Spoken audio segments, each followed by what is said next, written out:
يلا نعمل مع بعض بقى شوية قرص طرية كده لفطار الصبح، حاجة كده ايه اقتصادية وجميلة، وريحة الخبيز في البيت كده بتبقى جميلة، وريحة القرص في البيت حلوة قوي كده، تحسي بالخير في البيت.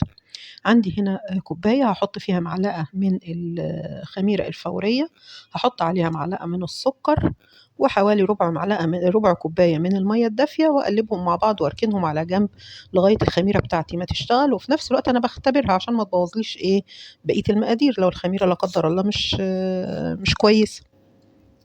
دوبها كويس وبعدين إيه أغطيها وأسيبها. أكون جهزت بقى بقية الإيه المقادير والمكونات بتاعتي. عندي هنا 5 كوبايات من الدقيق، أنا مستخدمة الدقيق اللي هو بتاع كل الاستخدامات، وحطيت عليها كوباية من السكر، سكر التموين حتى هو لونه غامق شوية، لو لونه أفتح هيبقى كويس. حطيت 3 معالق من السمسم، ذرة ملح، هحط معلقة صغيرة من كربونات الصوديوم اللي هي بتاعة الطعمية، وكوباية من الزيت. يبقى كل 5 كوبايات دقيق ليهم كوباية سكر وكوباية زيت. بالنسبة للسوائل سواء كانت مية أو كانت لبن، هتاخد حوالي كوباية ونص. أنا عشان بحبها طرية شوية فبحط كمان ربع كوباية زيادة. طب ممكن أستخدم سمنة بدل الزيت؟ ممكن تستخدمي سمنة بدل الزيت. الأول بقلب الزيت كويس جدا في الدقيق بتاعي، وبعد كده نزلت بيه الخميرة. في نفس الكوباية هحط كوباية من المية، يبقى أنا كده حطيت حوالي كوباية وربع من المية. حابة تحطي كوباية مية وكوباية لبن أو نص كوباية لبن تمام. هنا نص كوباية أنا حطيتها على جنب، على ما أشوف بقى العجينة بتاعتي هتحتاج إيه. هقلبها كويس، وبعد كده أحط إيه حبة مية بحبة مية. أنا بحب أخليها طرية، كل ما تخلي العجينة طرية كل ما تديلك قرص طرية.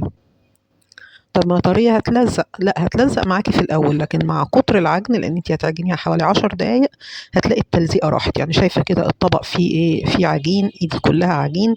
أنا بزود هنا مية. مع كتر العجن هتبصي تلاقي ايه التلزيقة دي ابتدت تروح. العجينة طرية لكن ايه مش بتلزق. زي ما احنا شايفين الطبق، شايفة نضف ازاي. العجينة بقت ناعمة وجميلة. أسيبها شوية ترتاح حوالي إيه ربع ساعة، وبعدين أبتدي أجهز الصاج بتاعي بدهنه زيت، وهمسك العجينة أقطعها إيه كور على حسب ما أنت عايزة إيه.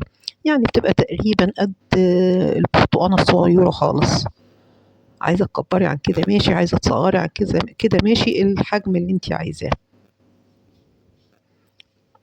هقطع العجينة كلها وأغطيها قبل ما ابتدي أفردها يعني.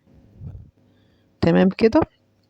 لو وصلتي بقى معايا لغاية كده نعمل لايك للفيديو، شيريه لأصدقائك عشان الكل يستفيد، وتعليق ولو بنقطة في كومنت بيرفع الفيديو وبيرفع القناة معانا.